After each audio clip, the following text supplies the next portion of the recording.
Society automatically ان functions پہ کام کر رہی تھی کہ کیریکٹر بڑا ہوتا ہے, پیسے بڑے نہیں ہوتے. صحیح ہے. ساتھ بڑا ہوتا ہے, نبھا بڑا ہوتا ہے, گھروں کے چھتوں کے سائز نہیں دیکھے جاتے. یہ کیریکٹر, یہ چیزیں اسٹیبلش تھیں. اس دنیا میں سب سے بڑا دل کا انسان وہ ہے جو اپنے دل میں اللہ کو جگہ دے دے. دین کے اندر ہی آ جائے گا. جو اللہ کو جگہ نہیں دے سکا وہ لوگوں کو کیا جگہ دے گا. اور اس کے بعد اگر یہ نہ ہو تو اڈیپٹیبلٹی کے لیے ایک اور نقطہ بھی میں یہاں پہ ایڈ آن کرنا چاہوں گا. لائف پہ ہر کمال میچورٹی پہ پہنچنے تک بہت تکلیف سے گزرنا پڑتا ہے کسی بھی کریشن آف اللہ کو. ایک شیر کے بچے کا سفر لے لیں, ایک سی لائن کو دیکھ لیں, آپ ایک مگرمچھ کو دیکھ لیں, آپ ایک خرگوش کو لے لیں, آپ اس کائنات میں کسی پودے کو لے لیں, درخت کو لے لیں, کسی مولیکیول کا لے لیں, اس کا سفر بہت مشکل ہے کہ وہ اپنی جینوئن ایکسیلنس کے اوپر الٹیمیٹلی شائن کر رہا ہو, چمک رہا ہو وہاں پہ. کچھ لوگ بہت کاسٹ افیکٹو, کم نقصان کے تحت پہنچتے ہیں یہاں پر, اور کچھ لوگ بہت بربادی کر کے پہنچتے ہیں, اور کچھ پہنچ ہی نہیں پاتے, مر جاتے ہیں اور عدم میں چلے جاتے ہیں. ہماری بیسک تربیت میں ہمارے بچوں کو یہ کیوں نہیں سکھایا جا رہا, ہمارے یوتھ کو بھی, کہ تمہارا ابھی کمال ہے نہیں, آنا ہے. اوکے. آپ کی پوری میڈیا, آپ کا سسٹم یہ گلوریفائی کر رہا ہے ہمیشہ سے کہ 40+ کا انسان جو ہے, یا 40 یا 40 کے قریب کی عمر جو ہے, یہ بڑھاپا ہے یا مڈ ایج ہے, اور اصل کمال جو ہے وہ ایک 18 سال کے بچے کا ہے. بلکہ اب تو جو ڈرامے آ رہے ہیں اس کے اندر جو مین کیریکٹرز ہیں وہی 16-17 سال کے ہیں, سٹوری ان کے اوپر ہے. تو یہ برباد کر رہے ہیں نا لوگوں کو. ان کو یہ سمجھانا چاہیے کہ اصل ایکسلنس جو معاشرے کی ہے وہ 35+ پہ, اور اس سے پہلے تمہارا ایک بہت سخت امتحان لے گی یہ کائنات, تمہیں اس ایکسلنس تک کو ریئلائز کرانے کے لیے, اسے ایکنالج کرانے کے لیے, اسے میچور کرانے کے لیے. تو ہمارے لوگ یہ کیوں نہیں سوچ کے میدان عمل میں آتے, جو ڈپریشن کے مریض ہو جاتے ہیں, کہ بھائی کہیں نہ کہیں کھال تو اترنی ہے میری. صحیح ہے. جسے ہم کہتے ہیں نا چھلا اترنا, جسے ہم کہتے ہیں یو گیٹ پیلڈ آف, مار تو کہیں نہ کہیں پڑنی ہے. اگر رشتے میں پڑ رہی ہے, دوستوں میں پڑ رہی ہے, خاندان میں پڑ رہی ہے, یا پروفیشنل لائف میں پڑ رہی ہے, جہاں بھی مار پڑے اسے بلیسنگ لیتے ہیں, اسے ڈپریشن نہیں لیتے. کہ انسان کی میچورٹی اور کلیئرٹی اور کنوکشن اور سرٹنٹی کے جو لیولز ہیں وہ ایکسپیرینس کے بعد آتے ہیں, اور بڑے سستے ایکسپیرینس کے اندر آپ کو اصل ریالٹی کائنات کی پتہ چل گئی, جس کے تحت آپ رہتے رہتے ایک بہت بڑے انسان بن سکتے ہیں اور بڑا اسٹرکچر بنا سکتے ہیں. 4 شادیوں کا نقصان کر کے آپ کو یہ بات سمجھ میں آ رہی ہے, تو بھائی آپ چھوٹے سے گراس روٹ لیول پر 2 انسانوں کے ساتھ تعلق کر کے آپ کو یہ پتہ چل سکتا تھا کہ ہر آدمی کو ایک ڈنڈے سے نہیں چلاتے. You don't run every one with 1 yard stick. یہ ایک بیسک اصول ہے ریلیشن شپس کا. حضرت نے 4 شادیاں خراب کر دی, مگر یہ بات سمجھنی ہے. میں نے ابھی کسی کو سمجھایا تھا, ایک انسان کو, کہ یہ خاتون ٹھیک نہیں ہے تمہارے لیے. انہوں نے کیا کام پورا اپنا صحیح. 6 مہینے بعد اب وہ ڈیورس لے رہے ہیں. وہ خود ہی بھاگ گئی ان کی طرف سے, کیونکہ وہ انہیں جس ماڈل میں ایکسیپٹ کر رہی تھی نا, وہ خاتون جو تھی, وہ ماڈل میں اس کی مردانگی بالکل زیرو ہو جانی تھی. جو مرد کو اللہ نے ایک بنایا ہے نا, اب یہ کوئی فیمنزم والا دماغ ہو, اوبیسلی بھائی آپ ایک مرد کو اللہ نے دنیا میں علیحدہ حیثیت دی, عورت کو ایک علیحدہ حیثیت دی ہے. جو اس کے مقام ہے وہاں ہم نہیں پہنچ سکتے, اور جو ایک مرد کی پریزنس ہے اس میں تو کوئی اور نہیں پہنچ سکتا. تو وہ اپنی اس پریزنس کے آرٹیکلز کے ساتھ ہی ماں مرد ہے نا. صحیح ہے.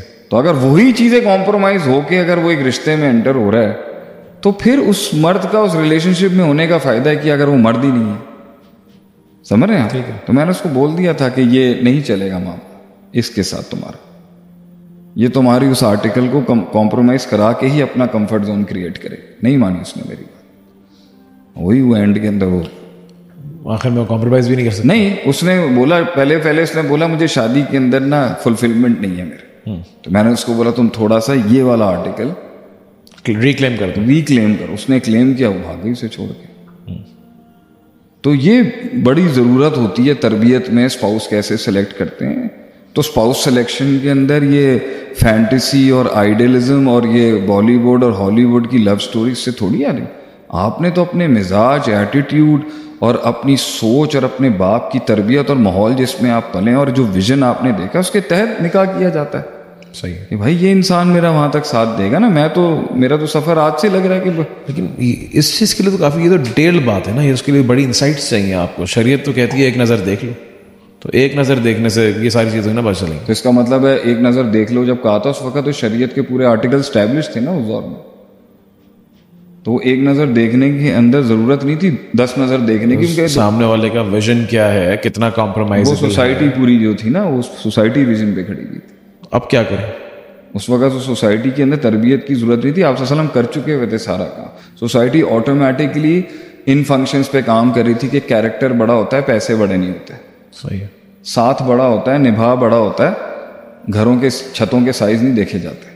یہ کیریکٹر, یہ چیزیں اسٹیبلش تھیں. اس کے اندر اگر پھر کہتے تھے محبت اور الفت بڑھانے کے لیے آپ دیکھ لیں اس کو, تو اس کا مطلب یہ تھوڑی تھا کہ ان کو یہ مسئلہ تھا کہ یہ اخلاق کے اندر اپنی بیسکس کے اندر ہی کمزور ہے. تو اس پہ کیونکہ آپ صلی اللہ علیہ وسلم یہ حدیثیں سنا رہے تھے نا کہ جس وہ ایک عورت وہ ہے جو نماز روزہ کم کرتی ہے مگر اخلاق میں اچھی ہے, اپنے پڑوسیوں کے حقوق اچھے رکھتی ہے وغیرہ, وہ ہیا فی الجنہ بنسبت کے اس خاتون کے جو اپنا نماز روزہ سارا اچھا کرتی ہے مگر منہ زبان اخلاق کے لحاظ سے بہت اس کے معاملات ہیں, تو ہیا فی النار آپ نے کہا. تو یہ معاشرے کی ٹریننگ اتنی اچھی تھی کہ گڈنس خود ہی ایکچولائز ہو کے ریکگنائز ہو جاتی تھی. بس آپ نے جو ایک ایموشنل اسپریچول اینڈ اور ایک پرسنل اینڈ سے جو پسند ہوتی ہے اس کا شریعت نے لحاظ کیا کہ دیکھو اپنے اسپاؤس کو, تمہاری دل کی تمناؤں کا بھی خیال رکھا جائے گا. لیکن ایک بیسک کام ایک انسان پر ہو رہا تھا اس پہ. آج کے معاشرے میں نہ معاشرے نے بیسک کام کیا ہوا ہے, نہ تعلیمی اداروں نے بیسک کام کیا ہوا ہے, نہ میڈیا نے بیسک کام کیا ہوا ہے. اور اس کے بعد آپ دیکھ رہے ہیں تو بھاجن یہ صرف دیکھنے کی حد تک نہیں رہے گا, اس میں ایک پوری باقاعدہ انویسٹیگیشن ہوتی ہے جس کے تحت ہم ڈیسائیڈ کرتے ہیں کہ یہ جوڑا چل سکے گا نہیں چل سکے گا. Can you list famous red flags جو کہ سب کو پتہ ہونے چاہیے؟ بیکاز ہم پورا, کیونکہ آپ نے جب کہا کہ بھائی تعلیم جو ہے وہ گارنٹی نہیں کرتی, آپ نے اگر ڈگریز لی ہوئی ہیں, کوالیفیکیشن ہے آپ کی, تو یہ نہیں گارنٹیڈ کہ آپ کو زندگی بھی جینا, نہیں, آپ کو کمپرومائز بھی کرنا آتا ہے, آپ کے اندر اڈیپٹیبلٹی ہے نہیں. تو پھر اگر یہ چیزیں اس سے نہیں پتہ چلتی تو what else do you have, کہ پھر ہم یہ بتا دیں عوام کو بھائی ریڈ فلیگس کیا ہوتے ہیں. ریڈ فلیگس کا مطلب ہی پوری عوام کو, پوری سوسائٹی کو چیلنج کرنا ہو جائے گا. لوگ تو کہیں گے آپ نے تو ہماری بیس ہی اکھاڑ کے پھینک دی. کہ میں اگر آپ کہنا چاہتے ہیں تو میں کہہ دیتا ہوں, اس سے شادی کریں. معاشرے میں یہ جج کرنے کا کرائٹیریا کیا ہوگا کہ یہ بہت کم سیلف سینٹرڈ انسان ہے, ایسا دولہا کہاں سے لیں گے. پھر اس سے ایک آئیڈیلسٹک ورژن بھی بن نہیں, آئیڈیلسٹک ورژن کی بات نہیں ہے. آپ کو ہم نے لوگ ایسی لسٹ لے کے آتے ہیں, یہ تو نہیں مل سکتا بھائی دنیا میں. کس نے کہا ہے آپ کو یہ؟ لوگ تو اللہ کی فیکٹری کے اندر اچھے انسان بننا بند ہو گیا. کیا اس دور کے اندر سرچ کرنا پڑے گا؟ پرفیکشن تو نہیں ہے نا. پرفیکشن کون کہہ رہا ہے؟ ایک بیسک ٹریٹ چاہیے آپ کو جو رشتہ اچھا چلا سکتا ہے, کہ ایک انسان اپنی ذات میں کنزیوم کرنے کے بجائے لوگوں کو کنزیوم کر لیتا ہے اپنے اندر. یہ بیسک ڈھونڈیں. اور ایک سیلفش انسان پوری کائنات کو اپنا سٹریس کنزیوم کرائے گا, اور ایک larger then life not self centred جو اپنے آپ سے آزاد انسان, وہ لوگوں کو جگہ دے سکتا ہے. جو لوگوں کو جگہ دے سکتا ہے وہ لوگوں کے سٹریس کو بھی جگہ دے سکتا ہے, ان کی بکواسیات کو بھی جگہ دے سکتا ہے, ان کی فضولیات کو بھی جگہ دے سکتا ہے, ان کے تکبر کو بھی جگہ دے سکتا ہے, ان کے غصے کو بھی جگہ دے سکتا ہے. سب سے بیسک ریڈ فلیگ ہے سیلف سینٹرڈنیس کتنی ہے, سیلفشنیس کتنی ہے, اور جو ہے وہ لارجر دین لائف ہارٹ کتنا ہے. یہ بیسک فلیگ ہے رشتوں کے ڈھونڈنے کے. یہ کیسے پتا چلے گا؟ یہ کیسے پتا چلے گا؟ یہ بھی اسی پوڈ کاسٹ میں کرنا ہے. نہیں, یہ تو بیسک یہی تو, یہ کسی سی وی میں نہیں لکھا ہوتا نا. دیکھیں ایک بندے کا یہ لکھا ہوتا ہے کہ یہ ایک میت کے بارے میں اصول ہے بابا, ایک میت کے بارے میں اصول ہے کہ اگر 40 لوگ میں کوئی 10 لوگ یا 20 لوگ اس کے بارے میں تعریف کر دیں تو سمجھ لیں اچھا ہی انسان تھا. تو کیا معاشرے کے اندر مردے کے بارے میں پتہ کرنا آسان ہے تو زندے کے بارے میں پتہ نہیں چل سکتا یہ بیسک میں کیسا آدمی ہے؟ میرے بارے میں آپ نے پتہ کروانا ہے, ٹھیک ہے, ایک میری یہ والی امیج ہے اور ایک سسٹم میں امیج ہے, تو آپ کو اچھی بھی باتیں ملیں گی, برائی بھی بہت مل جائے گی. یہ باتیں تو سننے کو ملیں گی نا بھائی جان, نیچے نہیں آتے کسی کے مزاج ہے. تو ٹھیک ہے, جو اس چیز کا طالب ہے کہ بھائی میں ایک ایسے انسان کے ساتھ کام کرنا چاہتا ہوں تو ہم اپنی ناک بھی نہیں کسی کے نیچے لاتا ہوگا اور ہماری بھی ناک نہیں جھکائے گا. تو چیک. تو میں نے بیسک یہ بولی ہے کہ وہی انسان کسی دوسرے انسان کو گھر دے سکتا ہے, جگہ دے سکتا ہے, بستر دے سکتا ہے, عزت دے سکتا ہے, مقام دے سکتا ہے اپنے دل میں, جو سیلف سینٹرڈ نہیں ہوگا. اوپر سے آپ کو بڑا چکنا چپڑا دکھ رہا ہوگا آگے سے, مگر دل ہوگا چڑی جتنا دل ہوگا اس کا. دل کیسے چیک لیں گے؟ اس کا کرائٹیریا پتہ کراتے نا لوگ. یہی تو میری بیٹی ہوگی پتہ کروائیں گے نا مزاج کیسا ہے, غربت میں بھی مزاج کیسا ہے, کم عمری میں بھی مزاج کیسا ہے, کہ مزاج کتنا شاہی مزاج ہے. یہ چیزیں جب اللہ کے نبی نے بیان کیا تھا 4 چیزوں کا, اس کے اندر پھر دین کے اندر ڈالیں گے؟ نہیں, آپ اس کے اندر آپ اس کا دنیا دیکھیں. اللہ کے نبی آپ لوگ دنیا دیکھتے ہو, مطلب اس کا نسل دیکھتے ہو, حسب نسب دیکھتے ہیں, دیکھا جمال دیکھتے. تو یہ اس میں یہ تھوڑی کہ تم میں سے بہتر ہوا جو دین دیکھے. دنیا میں سب سے بڑا دل کا انسان وہ ہے جو اپنے دل میں اللہ کو جگہ دیتا ہے. دین کے اندر ہی آ جائے گا. جو اللہ کو جگہ نہیں دے سکا وہ لوگوں کو کیا جگہ دے گا؟ صحیح ہے. اور جو اللہ کا کھائے نا, اب اس کے اندر پھر بھی میں آپ کو یہ کہوں گا, صرف یہ مت کہیں کہ اس نے اللہ کو, کچھ لوگ اللہ کو جگہ دے سکتے ہیں مگر انسانیت کو جگہ نہیں دیتے. یہ بھی ہے نا کہ میں پہلے بتا دوں, دھوکے میں مت جائے گا. اللہ کے لیے کسی کی داڑھی ہے یا پردہ کرتا ہے, اللہ کو جگہ دی ہے اس نے, اللہ کو سبمیشن دی ہے, اللہ کو بڑا دل دکھایا ہے. صحیح ہے. مگر انسانوں کے لیے اس کا دل بند ہے. پھر دیکھنا پڑے گا نا, یہ چیک لینا پڑتا ہے ان چیزوں کے بارے میں. رہ کی یہی بیٹیوں کے باپوں نے یہی تو کرنا ہوتا ہے. آج کل بیٹوں کے باپوں نے بھی دیکھنا ہوتا ہے. بیٹوں کے باپوں نے دیکھا. ابھی میں ریسنٹلی کسی کو سمجھا رہا تھا, اپنی فیملی میں سمجھا رہا تھا کہ بھائی جتنی زیادہ ترقی آ رہی ہے اس کے اندر, اور جتنی زیادہ اپنی, جیسے میں نے بولا نا, کسی سے بھی پوچھتے ہیں بھائی عورتوں کو آپ پڑھا رہے ہیں, اچھی بات ہے, زبردست بات ہے, ایجوکیٹڈ عورت ہونی چاہیے. آبجیکٹو کیا ہے؟ جب اس نے ایک نہ ایک وقت کے اندر ایک سلطنت میں کسی کا نیکسٹ بننا ہے, تو حکومت کرنے والی سوچ کیسے بنا رہے ہیں آپ اس کے اندر؟ کسی کی حکومت کا حصہ بن کے والی فطرت کیوں ختم کر دی آپ نے؟ تو اگر آپ ایک ہماری بیٹیوں کی تعلیم کے اندر یہ تو ایک ڈیٹرنس ہونا چاہیے نا, کہ اگر کوئی آگے فرعون ٹکر گیا تو خود سروائیو کر سکتی ہے. میری اگر بیٹی ہوگی میں اس کو اسی سینس سے پڑھاؤں گا. تو میں مانتا ہوں کہ اللہ تعالیٰ مجھے ایک دے بیٹی, ماشاء اللہ 3 بیٹے دیے اللہ نے. میری بیٹی ہوگی میں اس کو پڑھاؤں گا اسی سینس سے, بیٹا کسی کی غلامی نہیں کرنی پڑے. اگر وہ کسی کا پارٹ کیسے بنے گی, وہ اگر وہ نہیں, اگر آگے سے وہ لیول کی لارجر دین ٹینڈرنیس ہے اس کے دل میں دینے کی, تو ضرورت نہیں ہے نا اپنی 2 اینٹ کی دنیا چمکانے کی. جب وہ چمکا کے رانی بنا کے بیٹھا ہوا ہے تو why do you need to get. پھر پیشن کی بات اور ہے تو وہ ایک اور چیز ہے, وہ انڈرسٹینڈنگ سے ہسبینڈ وائف مینج کر سکتے ہیں. کہ اگر بیگم کہتی ہے میرا پیشن ہے, میں اپنی ذمہ داریوں سے ہٹ کے پورے آپ کی لائف کی انسٹیٹیوشن کو دیا ہے, میری اپنی بھی کچھ ہے, وہ اپنی آپس میں انڈرسٹینڈنگ منوا سکتی ہے.